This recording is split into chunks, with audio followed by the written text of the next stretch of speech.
බරපතල විදියට කෙලෙසුන්ගෙන් බැට කන જાතියක්. කෙලෙසුන්ගෙන් බැට කන කම ඇතුලේ ඕගොල්ලෝ මේ කාම සැපේ ලුහු බඳින එක හරියට වතුරේ ගිලා බහින මිනිහෙකුට වැහලා වතුරේ ඔන්න යා යට වෙනවා.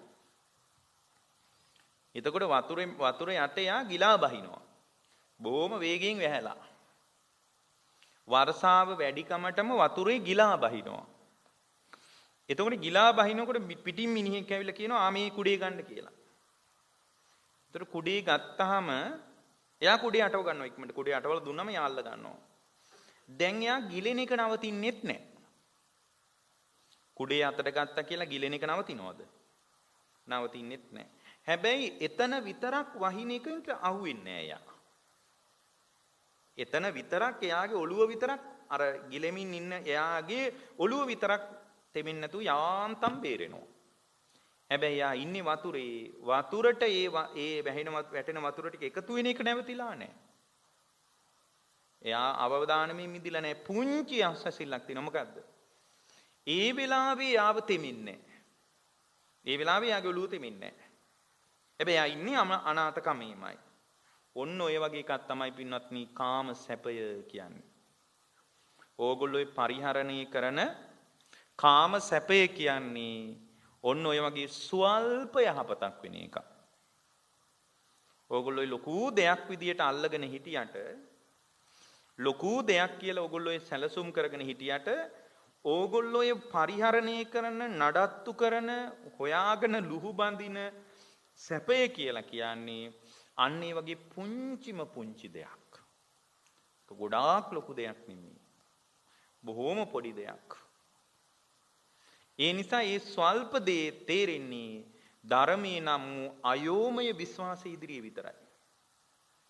ධර්මයේ නම් වූ අයෝමය විශ්වාසයට එකතු වුණ බුද්ධ වචනේ නම් වූ මහා අසහාය විශ්වාසයේ කෙරේ එකතු වුණ තැනක විතරයි කාම සැපය ඔය වගේ තුට්ටු දෙකක් වටින්නේ නැති එකක් ගන්නට වැටෙන්නේ.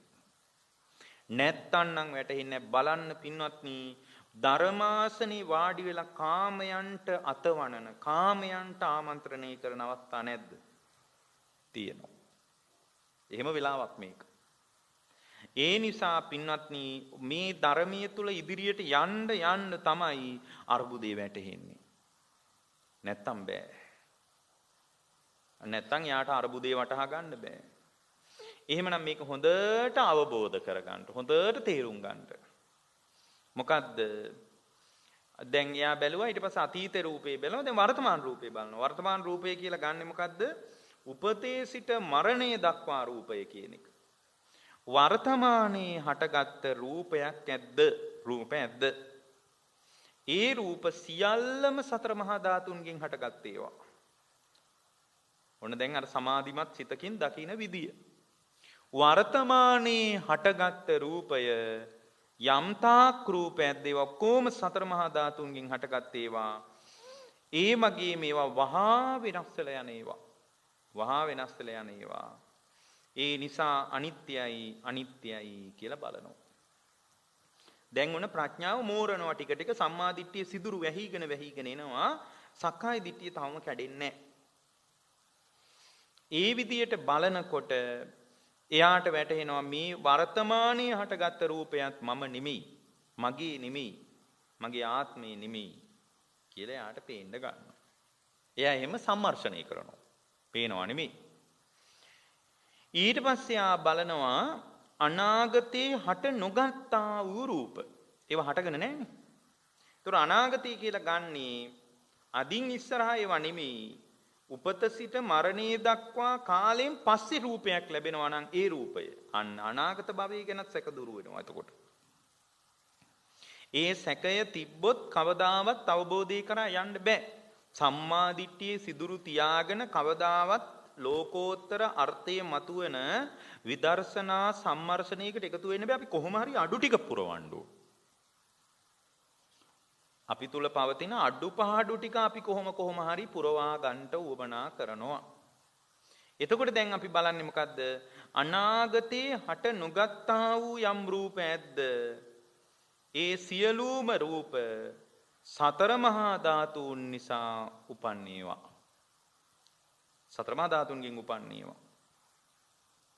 එතකොට සතර මහා ධාතුන්ගෙන් උපන්නේවා නිසා ඒවා වහා වෙනස් වී යනවා. සතර මහා ධාතුන්ගෙන් හටගත් ඒවා වහා වෙනස් වී යනවා. වහා වෙනස් වී යන නිසා ඒවා අනිත්‍යයි අනිත්‍යයි අනිත්‍යයි කියලා බලනවා. අනාගතේ යම්තාක් හට නොගත්තා වූ රූප ඇද්ද?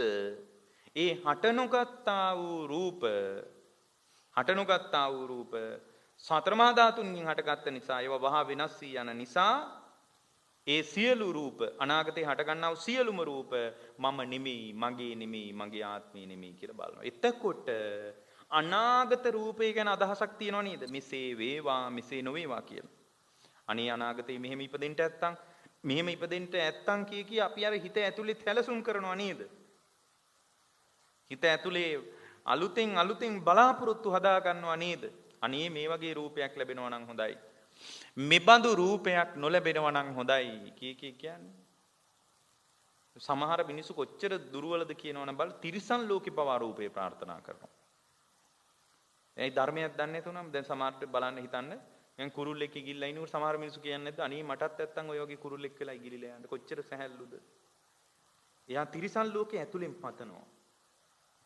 සියුම්ම මෝරනවා තිරිසන් යෝනිය තුල භව කර්මයා තුල රැස් වෙන්න ගන්නවා.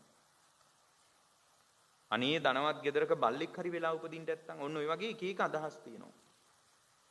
එතකොට යා මේ බුද්ධ ශාසනය පිළිසරණ කරා කොහොම එයිද කියලා හිතන්නවත් බෑ එහෙම කෙනෙක්. එතකොට තිරිසන් ලෝකේ නෙමෙයි මේ විදියට විධාන සම්මර්ෂණය කරන කෙනෙකුට අනාගතේ කෙබඳු රූපයක්වත් ඕනේ නැහැ කියන තැනකට එයා එකතු වෙනවා. අනාගතේ මොකද අනාගතේ හට නොගත්තා වූ යම්තාක් රූප ඇද්ද? ඒතකොට හට නොගත්තා වූ රූප කියලා අපි කොතනටද ගණනය කරගන්නේ? මරණින් පසු රූප කියන එක. එතකොට මරණින් පසු රූප නෙමෙයිනේ අනාගත රූප. මේ මොහොතේම රූපයේ සමුදේ වෙනවා නම් මේ මොහොතෙන් පස්සේ ඔක්කොම රූප අනාගත රූප වෙන්න එපාය. සිතට අනුව රූපේ උපදින්න නිසා කියලා කිව්වට ඒක බලන්නේ නැහැ දැන් බලන්නේ අනාගතේ හට නොගත්ත රූප කියලා කියන්නේ. ඇයි එහෙම බලන්නේ දැන්? මොකටද අපි එහෙම බලන්නේ? සම්මාදිට්ඨිය අඩු තියෙන්න පුළුවන්. ඒ සම්මාදිට්ඨිය අඩු ඔක්කොම වැහිලා යනවා මේ විදියට බලන්න ගියාම. සියලුම අඩුපහඩු ටික වැහිලා යනවා. හරි ලස්සනට එයා තුල සම්මා දිට්ඨිය පිරෙන්න ගන්නවා. අඩුපහඩු තියෙන කෙනෙක් බය වෙන්න එපා පින්වත්නි. මේ ක්‍රමයට කරන්න අඩුපහඩු ටික ලස්සනට මැකිලා තියෙයි. එතකොට එයා බලනවා කොහොමද අනාගතේ හට නොගත්තා වූ යම්තාක් රූප ඇද්ද? ඒ රූප සතර මහා ධාතුන්ගෙන් හටගත්ත නිසා අනිත්‍යයි. සතර මහා ධාතුන්ගෙන් හටගත්ත නිසා ඒ රූප මම නෙමෙයි, මගේ නෙමෙයි, හට ගන්නා වූ රූප මම නෙමෙයි, මගේ නෙමෙයි, මගේ ආත්මේ නෙමෙයි කියලා තුන් කාලයටම බලනවා. එතකොට අනාගතය අනුව රූපය ප්‍රාර්ථනා කරන කම දුර්වල වෙනවා. සම්මා දිට්ඨියේ කොතනක හරි අඩුවක් තිබ්බොත් ඒ අඩුවත් වැහෙන්න ගන්නවා. ඒ අඩුවත් වැහෙන්න ගන්නවා. ඊට පස්සේ ශ්‍රාවකයා බලනවා කොහමද? ඊට පස්සේ යා බලනවා තමායයි සලකන යම්තාක් රූපයක් ඇද්ද? මේ මම කියලා මේ පැත්තට දික් කරනකොට අහුවෙන රූපයක් තියෙන්නේ.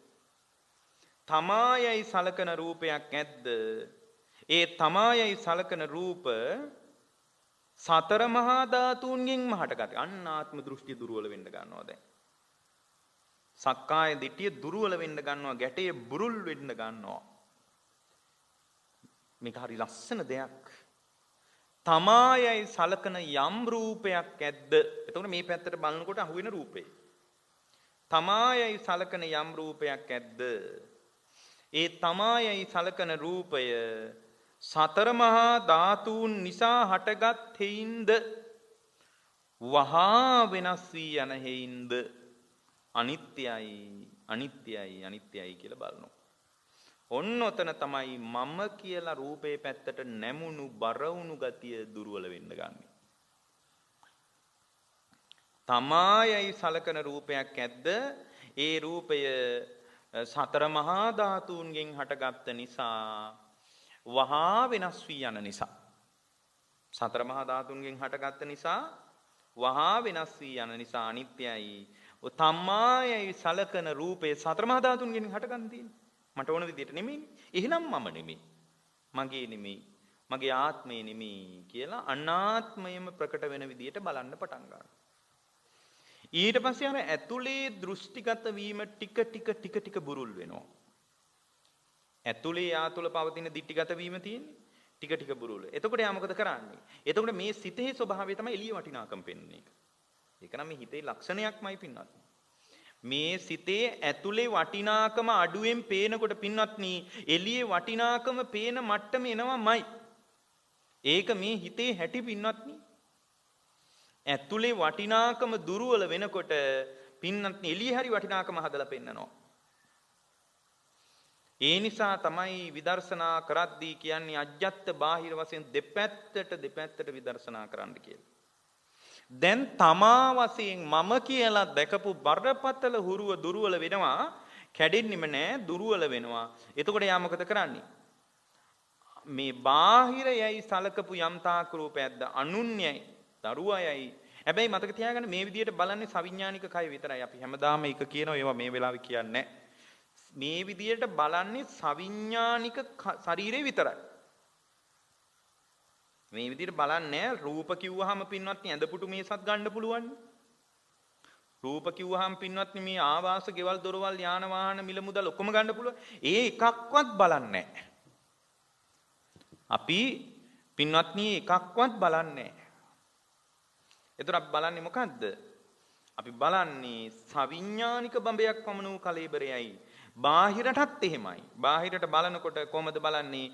බාහිර වශයෙන් සලකන යම්තාක් රූපයක්ද ඒ රූප සියල්ලම හටගෙන තියෙන්නේ මොන වගේන්ද? මට ඕන විදිහට මේ සතර මහා ධාතුන්ගෙන් හටගෙන තියෙන්නේ.